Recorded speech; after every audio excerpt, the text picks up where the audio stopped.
दोस्तों, आज हम पितृपक्ष की दो पौराणिक कथा लेकर आए हैं। पितृपक्ष कब से मनाया जाता है और क्यों मनाया जाता है, आज हम इसी बारे में देखते हैं।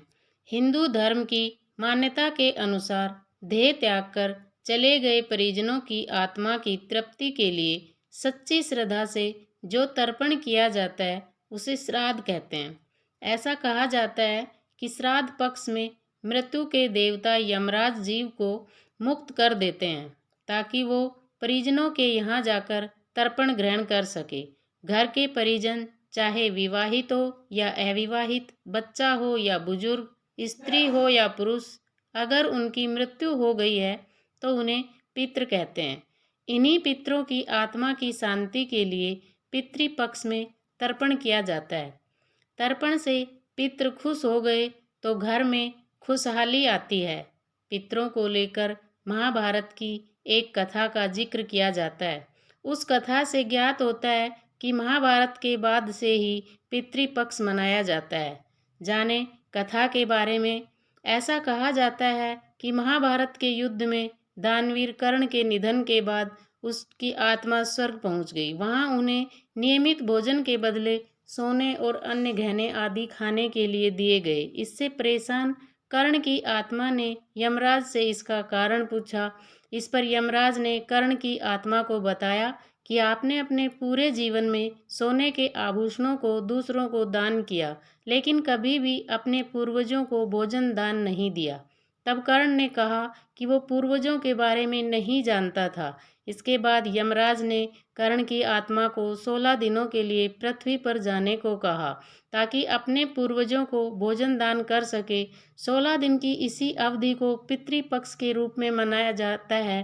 परिजन की मौत जिस तिथि को हुई होती है उसे श्राद्ध की तिथि कहते हैं। हालांकि कई लोगों को मृत्यु की तिथि याद नहीं रहती, तो वैसी स्थिति में शास्त्रों के अनुसार आश्विन अमावस्या को तर्पण किया जाता है। इसी कारण पितृपक्ष की अमावस्या को सर्वपितृ अमावस्या कहते हैं। पितृपक्ष की पौराणिक कथा के अनुसार जोगे तथा भोगे दो भाई थे। दोनों अलग अलग रहते थे। जोगे धनी था और भोगे निर्धन। दोनों में परस्पर बड़ा प्रेम था। जोगे की पत्नी को धन का अभिमान था, किंतु भोगे की पत्नी बड़ी सरल हृदय थी। पितृपक्ष आने पर जोगे की पत्नी ने उससे पितरों का श्राद्ध करने के लिए कहा, तो जोगे इसे व्यर्थ का कार्य समझकर टालने की चेष्टा करने लगा। किंतु उसकी पत्नी समझती थी कि यदि ऐसा नहीं करेंगे तो लोग बातें बनाएंगे। फिर उसे अपने मायके वालों को दावत पर बुलाने और अपनी शान दिखाने का यह उचित अवसर लगा। अतः वह बोली, आप शायद मेरी परेशानी की वजह से ऐसा कह रहे हैं, किंतु इसमें मुझे कोई परेशानी नहीं होगी। मैं भोगे की पत्नी को बुला लूँगी, दोनों मिलकर सारा काम कर लेंगी। फिर उसने जोगे को अपने पीहर नौता देने के लिए भेज दिया। दूसरे दिन उसके बुलाने पर भोगे की पत्नी सुबह सवेरे आकर काम में जुट गई।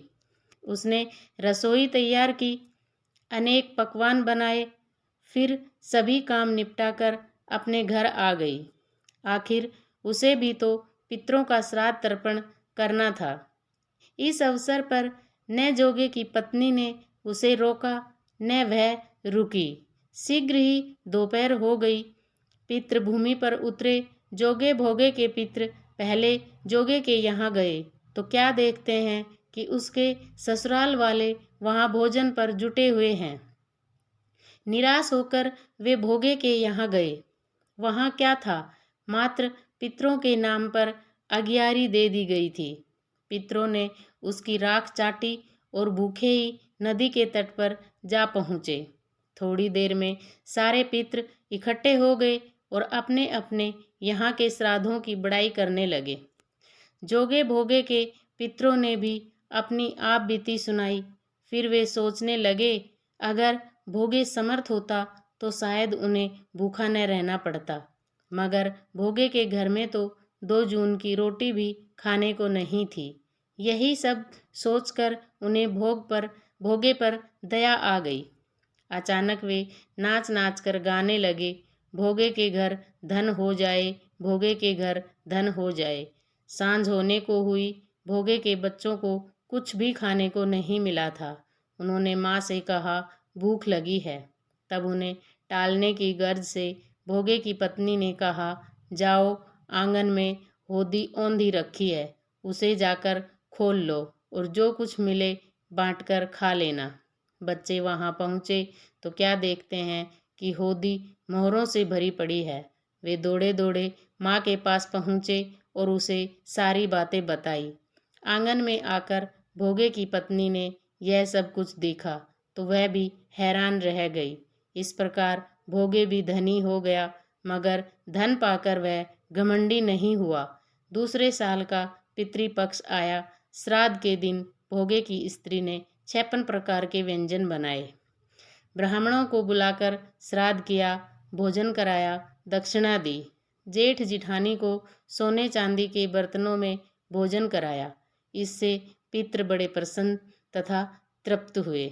दोस्तों, वीडियो कैसा लगा कमेंट करके ज़रूर बताएं। वीडियो को लाइक एंड शेयर करें। चैनल को सब्सक्राइब ज़रूर करें। मिलते हैं अगले वीडियो में। जय हिंद, जय भारत।